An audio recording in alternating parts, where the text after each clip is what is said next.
హనుమాన్ 8 కిడ్నాపర్ని నిశ్శబ్దం చేయడం. ఈరోజు ఒక పావురం లంక నగరం చుట్టూ నిశ్శబ్దంగా ఎగిరింది.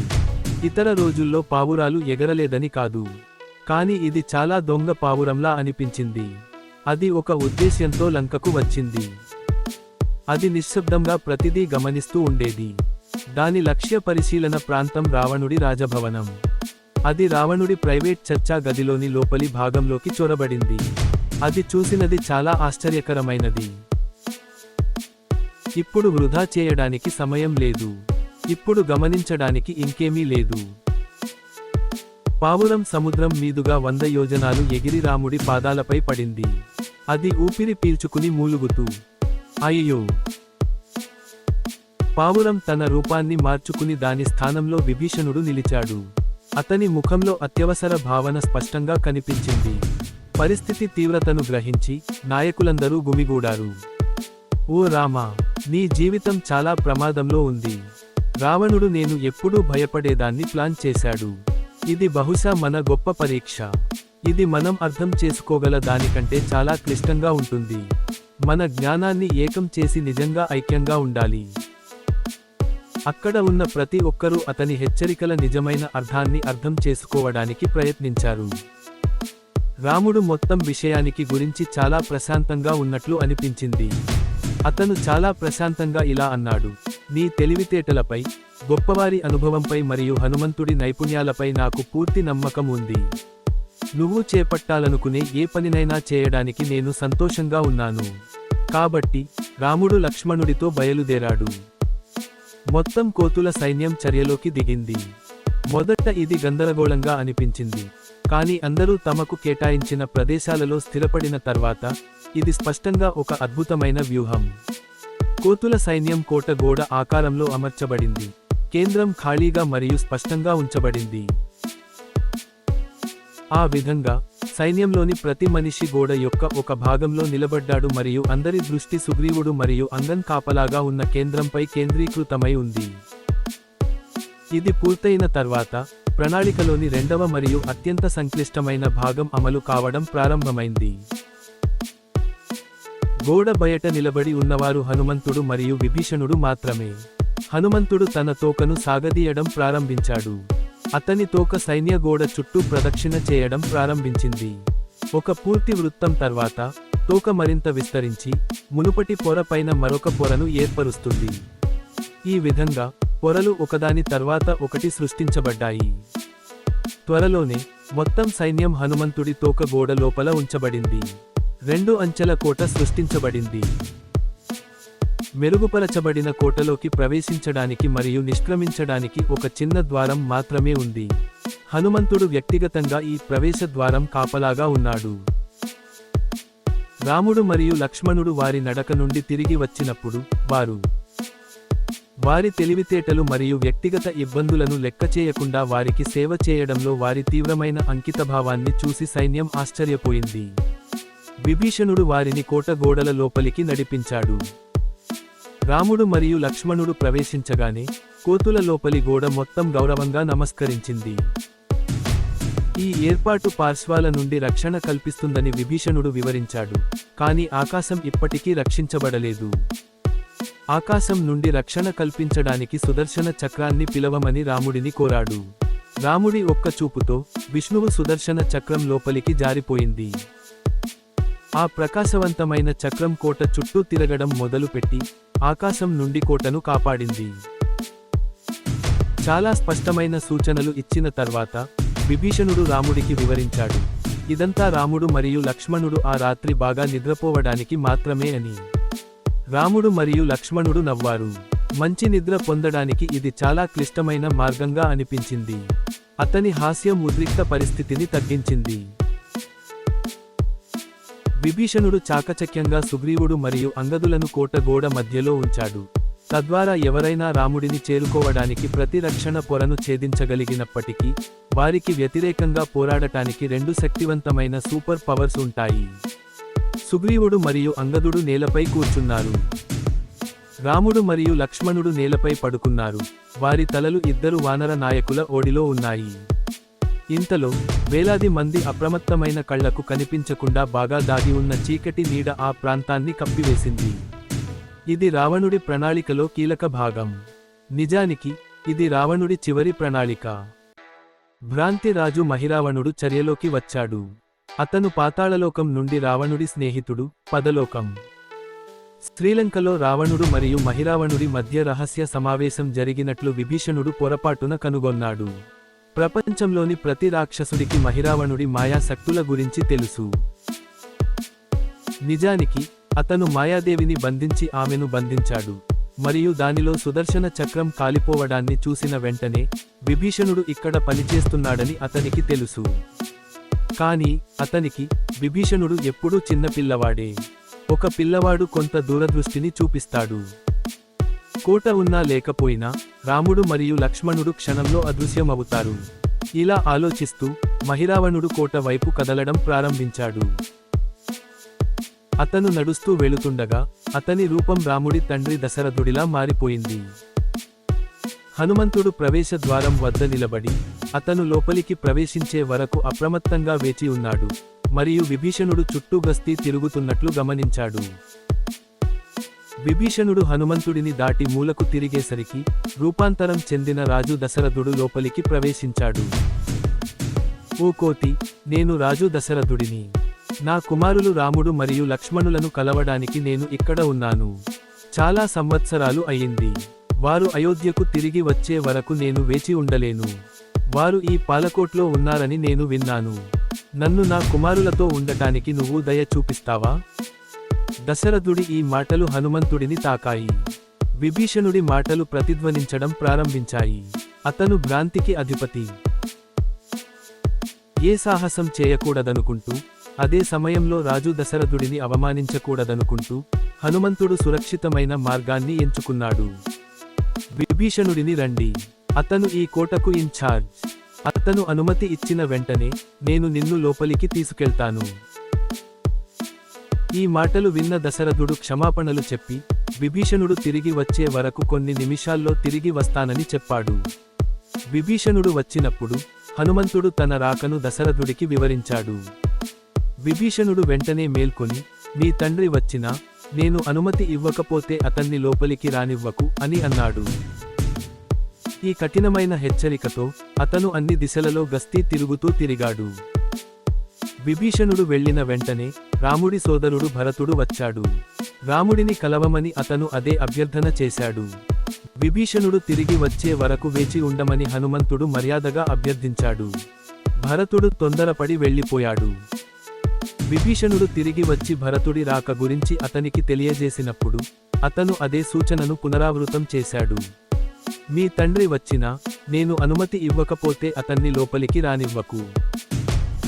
కొంత సమయం తర్వాత రాముడి తల్లి కౌసల్య వచ్చి వెళ్లిపోయింది. అప్పుడు సీత తండ్రి మహారాజు జనకుడు వచ్చాడు. హనుమంతుడు అతన్ని కోటలోకి ప్రవేశించనివ్వకపోవడంతో అతను హనుమంతుడితో వాదించడం ప్రారంభించాడు. అప్పుడు ఒక పెద్ద గర్జన వినిపించింది. అకస్మాత్తుగా జనకుడు ఆ ఆవు నుండి పారిపోయాడు. విభీషణుడు తన సాహసానికి నవ్వుతూ కోట యొక్క అవతలి చివర నుండి బయటకు వచ్చాడు. మళ్ళీ అతను హనుమంతుడిని హెచ్చరించాడు. మీ తండ్రి వచ్చినా నేను అంగీకరిస్తే తప్ప అతన్ని లోపలికి రానివ్వవద్దు. విభీషణుడు మరో గస్తీ ప్రారంభించాడు. ఈ అనుభవం తర్వాత ఇప్పుడు ఎవరు వచ్చినా విభీషణుడు తిరిగి వచ్చే వరకు అరెస్టు చేయాలని హనుమంతుడు నిర్ణయించుకున్నాడు. అది నిజంగా మారువేషంలో ఉన్న మహిరావణుడు అయితే అతన్ని త్వరగా పట్టుకోవడం మంచిది. విభీషణుడు మళ్లీ తిరిగి వచ్చాడు. హనుమంతుడు అయోమయంలో పడ్డాడు. అతను ఇంత త్వరగా ఎలా తిరిగి వచ్చేవాడు? అతను కొంచెం ఆలస్యంగా మలుపు తిరిగాడు. హనుమంతుడి ముఖంలో అయోమయ వ్యక్తీకరణను చూసిన విభీషణుడు, ఓ హనుమాన్, ఈ రాత్రి నేను అనుకున్నదానికంటే చాలా క్లిష్టంగా ఉంటుందని నేను గ్రహించాను. రాముడు మరియు లక్ష్మణులకు మన అప్రమత్తత కంటే ఎక్కువ రక్షణ అవసరం. నా దగ్గర ఒక ప్రత్యేక పవిత్ర దారం ఉంది. దానిని నేను కోరుకుంటున్నాను. ఏదైనా చెడు నుండి వారిని రక్షించడానికి వారి చేతులకు కట్టాలి. నేను దీన్ని సోదరులకు కట్టి తిరిగి వచ్చే వరకు మీరు అప్రమత్తంగా ఉండాలి. మహిరావణం ఇప్పుడు పూర్తి స్వింగ్లో ఉంది. ఇలా చెబుతూ విభీషణుడు హనుమంతుడి వీపు మీద తట్టి, హనుమంతుడిని కలవరపెడుతూ మోసపూరిత చిరునవ్వుతో కోటలోకి ప్రవేశించాడు. హనుమంతుడికి ఇంకా ఏమీ అర్థం కాలేదు. ఈరోజు అంతా భ్రమలా అనిపించింది. కోటలోకి ప్రవేశించి విభీషణుడు యువరాజులు విశ్రాంతి తీసుకుంటున్న మధ్యలోకి నడిచాడు. అతను తన అరచేతులను తెరిచి వాటిని ముఖం ముందు అడ్డంగా ఉంచి నోటి నుండి గాలిని ఊది అన్ని దిశల వైపు తిరిగింది. చాలా త్వరగా ఒక సన్నని గులాబీ ధూళి బయటకు వచ్చింది. వారు స్పందించేలోపే అక్కడ నిలబడి ఉన్న ప్రతి కోతి స్పృహ కోల్పోయింది. దుమ్ము వారి ముక్కు రంధ్రాలను తాకే ముందు సుగ్రీవుడు మరియు అంగదుడు కూర్చున్న స్థానం నుండి లేవడానికి కూడా సమయం లేదు. కోట బయట ఆయుధాలతో పడిపోయిన వానర సైన్యం కేకలు స్పష్టంగా వినిపించాయి. హనుమంతుడు భయపడ్డాడు. లోపలికి పరుగెత్తుదామనుకున్నాడు, కానీ తన స్థలం వదిలి వెళ్ళలేకపోయాడు. ఇంతలో విభీషణుడు తన గస్తీలో ఉన్నాడు. అతను సుడిగుండం నుండి తిరిగి వచ్చాడు. ఇక్కడ ఏమి జరుగుతోంది? అతను ఇప్పుడే లోపలికి వచ్చాడు. ఇది విభీషణుడు అయితే లోపలికి ఎవరు వచ్చారు? లోపలికి వచ్చింది విభీషణుడు అయితే ఇది ఎవరు?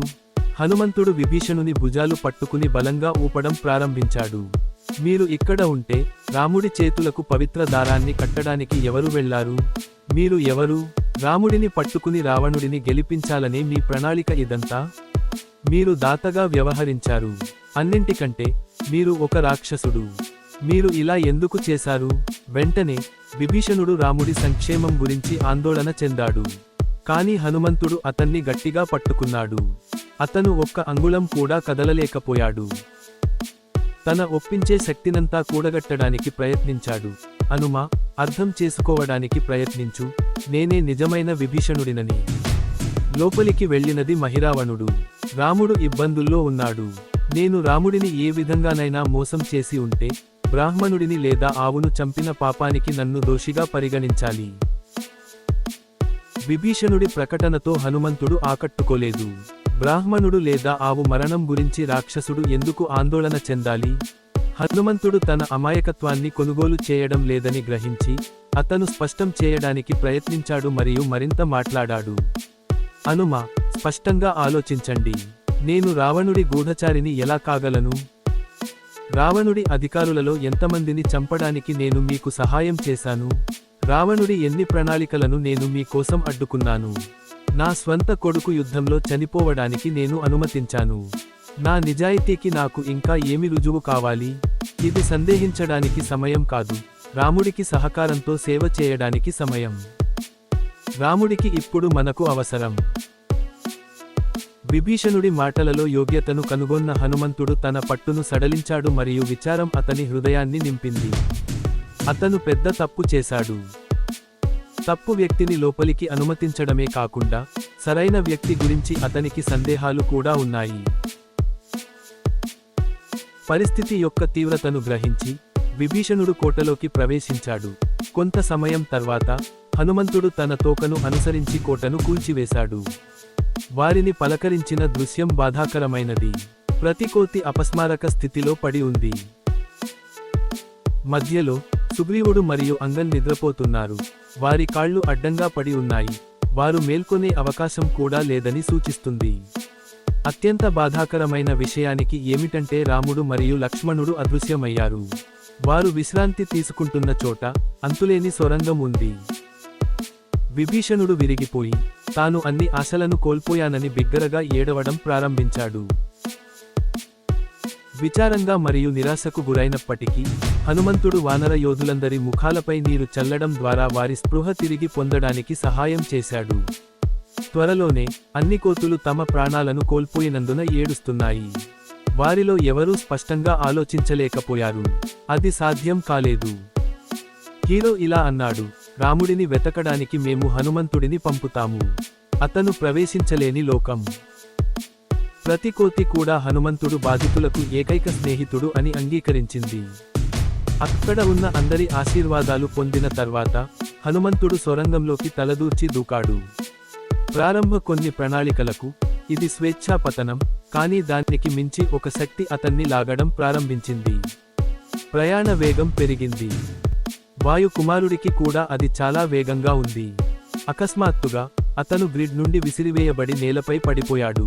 ఆ శక్తి కొంతసేపు దొర్లింది, ఆపై తన సమతుల్యతను తిరిగి పొందింది.